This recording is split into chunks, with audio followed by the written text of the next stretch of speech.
Tonight's episode of TWITS is brought to you by Frost Brewed Coors Light.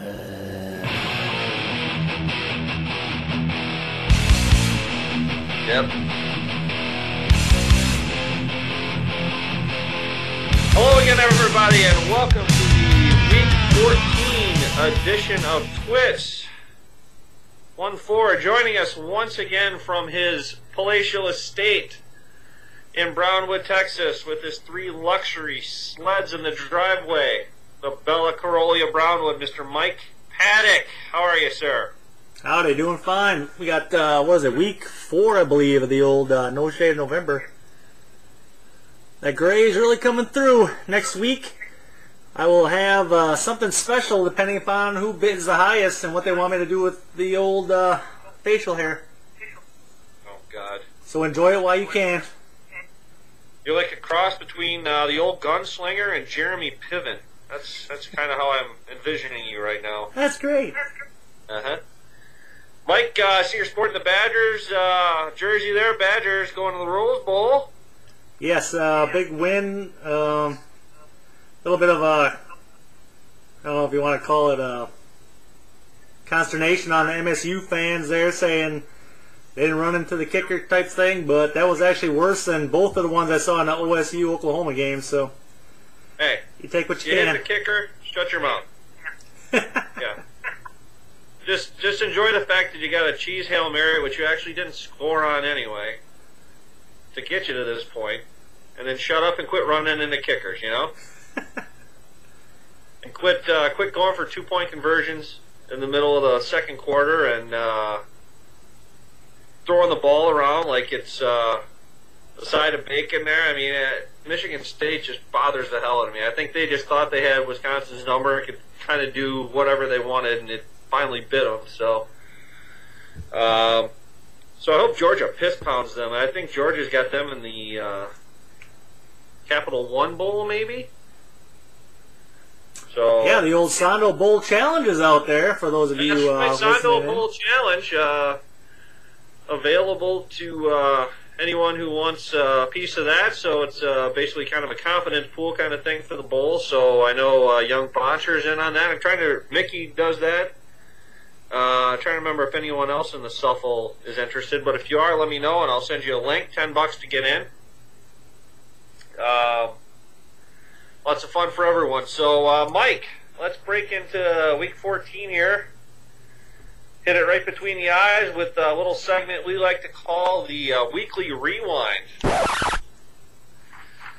Mike, Week 13 saw the usual 5 matchups. Matchup number 1, Thad took down Fred 52-31.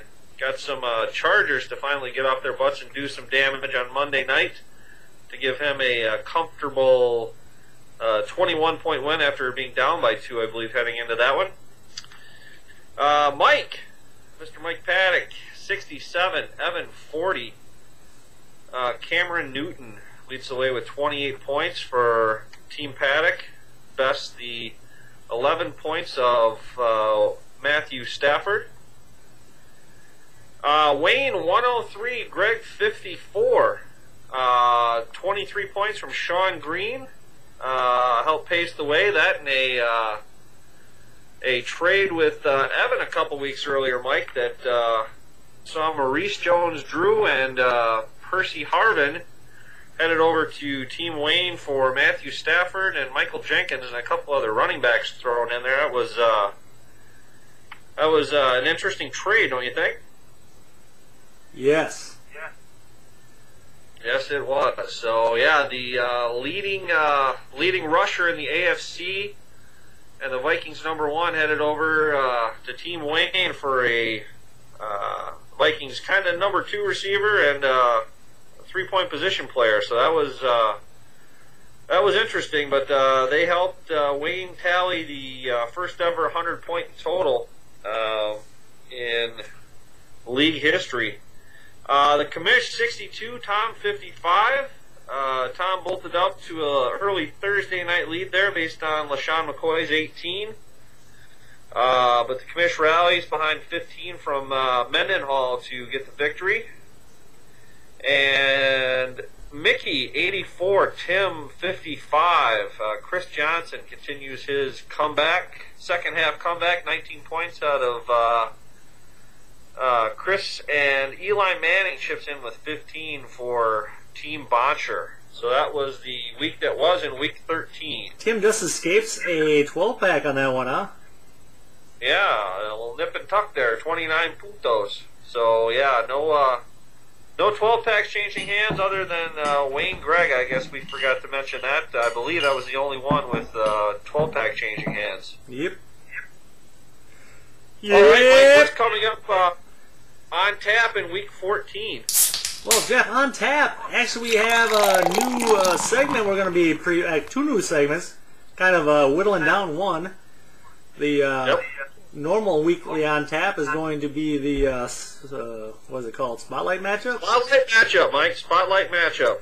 And we're going to do a new segment, currently titled How They Were Built. If anyone out there has a more catchy phrase for this one, what we're going to do is we're going to dig deep into one of the scores and one of the players, or one of the owners and their team, and kind of discuss how they got to the point where they were and how they scored that week. So how they were built and the old Spotlight Matchup. So what's the Spotlight Matchup this week, Mike? Your 5-star Spotlight Matchup this week brings Fred's Lone Star Long Necks at 7-6 with 653 points, going up against Wayne Bago 9-4 with 778. He got about 2/3 of those last week. The all-time points goes to Wayne, 77 to Fred, 27. So that's how much he beat him by the first time they met up this year. So obviously he leads that series 1-0. And Mike, did you know the fewest points scored in the series was by an owner was 27? I figured that one out. Yeah, nice. Jocularity. Yep. Week 2, it looks like. Yes, correct. Mike, let's take a look at the record setters for week 13. And what do we got here, Mikey? We got most points, 103, and the aforementioned Wayne. Yeah, that knocked you and me down a notch. Yes, correct. Most tight end points of all time, Wayne got the number 2 hole there with 21. All the owners chipped in to set the second highest quarterback total and running back total, 143 and 179 respectively. Most combined points at 157. Wayne and Greg chipped in at the number 4 hole with that one. Mike, you had 28 quarterback points, good for 5th all time. And Wayne had 30 bonus points, good enough for 6th place all time. So that's your record setters for week 13, Mike. Let's take a look, Mike, now at the aforementioned how they were built. How they were built. Everyone's talking about Wayne this week. We're going to stick with him on this one. You just heard all those records come down. It's a good place to start. Taking a look at his how he built his team for this 103-point victory. Looks like he got Tom Brady in the 2nd round. Very good pick. Tom Brady's been a high scorer for the last couple years, so that was a good time to pick him. And then he actually took Adrian Peterson in the 1st round, but AP was hurt. So what he ended up doing was, like he had said before, he made a trade. In week 12 with Evan, he traded Stafford, Pierre Thomas, and Michael Jenkins to Evan for MJD, Joseph Adai, and Percy Harvin. MJD and Percy Harvin figured into this 103-point total as well. And then Sean Green, actually his highest scoring person of the week, he has a 3rd round draft choice, so that was quite a find there in the 3rd round. Sean Green. Rounding out the wide receivers, Marcus Colston, who only got him 2 points, he is actually drafted in the 4th round. Rob Gronkowski, I believe he's probably the highest scoring tight end in the league. He's probably the highest scoring tight end in history by now. But check out pushing Gates. Oh yeah. We gotta wait. I think he'll catch Gates. But looks like he picked up Gronkowski in the 5th round. What a bargain find down there. And then Jason Hansen is the kicker. I'm not sure where he picked him up. I got the Might be a free agent. Yeah, possibly. No big deal there. And then also San Francisco D was a... Actually, San Francisco D was a draft choice as well, 14th round. 14th round. Yeah, his original kicker was Ryan Longwell in the 11th round, and he ended up going free agent and picking up Jason Hansen. Correct. So that is your first inside look at, what do we call this again? That's how they were built, Mike. That's how he was built. They're built Ford tough. Sponsor, get on the Ford sponsorship. Quit fucking around with fast food. Who cares? You know, let's get some heavy metal in here. Some Motor City Kitties. All right, Mike. Very good. Mike, premium password. Currently for week 14, it is frosty, and there's some frost on the pumpkins up here. I'll tell you that. Went set at Super Rank Gate tonight, Mike, and they don't have the heat on in there. And it's about yeah, I can tell you're frozen. It's about 15 degrees outside. You go inside that rink now, and it's about 0. So I was freaking freezing tonight. So starting next Tuesday, Mike, for week 15, you can get in premium content with the password of SHOP. SHOP. Shop till you drop? No, shop till you got all your damn Christmas stuff done. You know what I'm saying? Or metal shop. You know, a big question this time of the year. You know, what do you get a 15-time commissioner of the year? You know, what do you? How many more helmets can a guy get? Yeah, exactly. I mean, what can you get a guy who's running a league that already has everything except live scoring? You know, it's live scoring? Well, yeah, good luck with that. You have to break out the checkbook for that one. So, so shop will get you in for week 15, Mike. Let's break it on down tertiary style here, Mike. Let's look at a little chalk talk. Last week in the pared down college division, we had a little bit of a loss, Mike. We had USU, the Aggies of Utah State, laying 13.5 against New Mexico, and they won the game, but only by 3. So that moves the commish to 7-4 on the year. And you know, a little bit of an interesting dynamic this week, Mike. Only one college game on the slate. That's Army-Navy. And didn't really like that one, so I've bolted to the NFL ranks. And Mike, what I'm going to give you and the rest of the Suffle this week is the New England Patriots.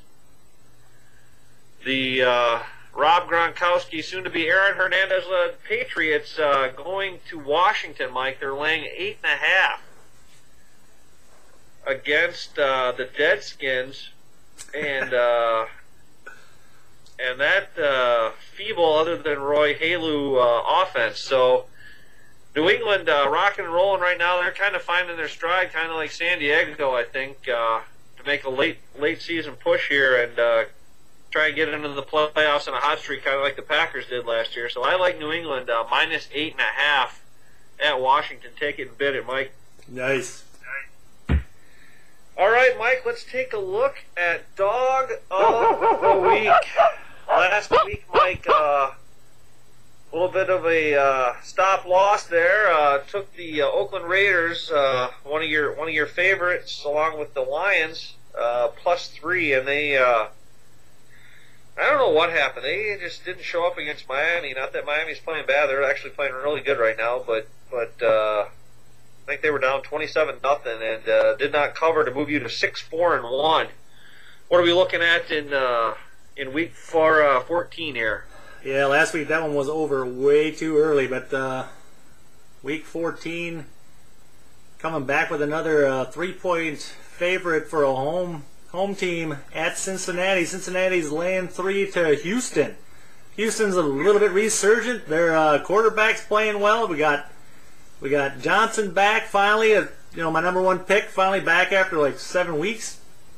Yeah, his other hammy's fucked up now. That's great. They got the running game going, and their defense has been good as well. So that's basically, if you're given 3 at home, that's basically playing it even. And I think Houston's going to take this one. So take Houston at Cincinnati. Wow, that is an aggressive pick. Taking a 6th round quarterback, I believe. T.J. Yates out of North Carolina. The North Carolina-led Houston Texans going into the unfriendly confines. Against another rookie. I know. But I like the Andy Dalton. I like the Andy Dalton to A.J. Green connection. Mike, what's the... Well, I start game of the week here. Mike, why don't you give us a weather report on what's going to be in Cincinnati this weekend? That might have an effect. Mike, let's take a look at game of the week. Last week, we both had San Diego. Wasn't looking good there for a little bit, but they finally found their rhythm and ended up crushing the Jaguars, something along the lines of 38-14, I believe, on Monday night to move the commish to 8-3 and Mike to 7-4. This week, Mike, we've got the New York Football Giants traveling to Dallas, Jerry Jones Palace, and which is not that far from Bikini's Bar if you're ever in the area. Or Walmart. Yep. That's side pocket action right there. So, tell you what, Mikey, what do you like in that one? That NFC East tilt. Yeah, both these teams had a tough loss last week. Dallas on its own doing with Jason Garrett freezing his own kicker, icing him, ice that kicker. Yep. And the Giants succumbing to the power that is Aaron Rodgers. You don't leave a minute on the clock, Mike. You do not leave 58 seconds on that clock. That's right. So, I think the Giants are a little bit more demoralized. They did lose a couple more people during the Packer game. They have to travel down to Dallas, where Dallas always plays tough. And I think Dallas has found some kind of a rhythm. Dallas always plays crappy in Arizona anyway. They have for the last decade, even if they were good. So The I curse gotta of give the Emmitt edge to Smith. Dallas on this one. Yeah, I agree with you. It's a curse of Emmitt Smith.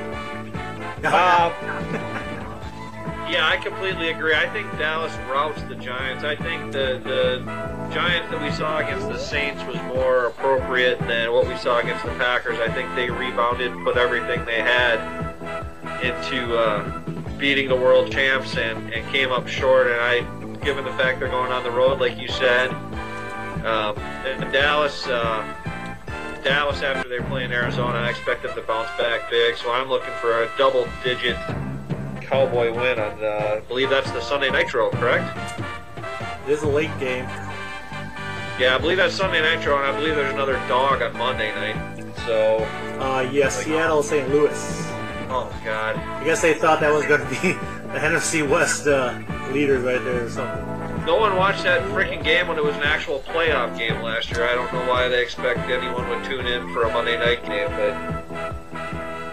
but anyway. That is that. So, Mike, you got a weather report out of Cincy? What are we looking at? We're looking at 41 degrees, mostly sunny on Sunday. Really? Okay. So, probably shouldn't be too much of an issue. All right, Mike. Well, that should wrap things up here for Week 14. I'll edit all that stuff anyway. Don't worry about it.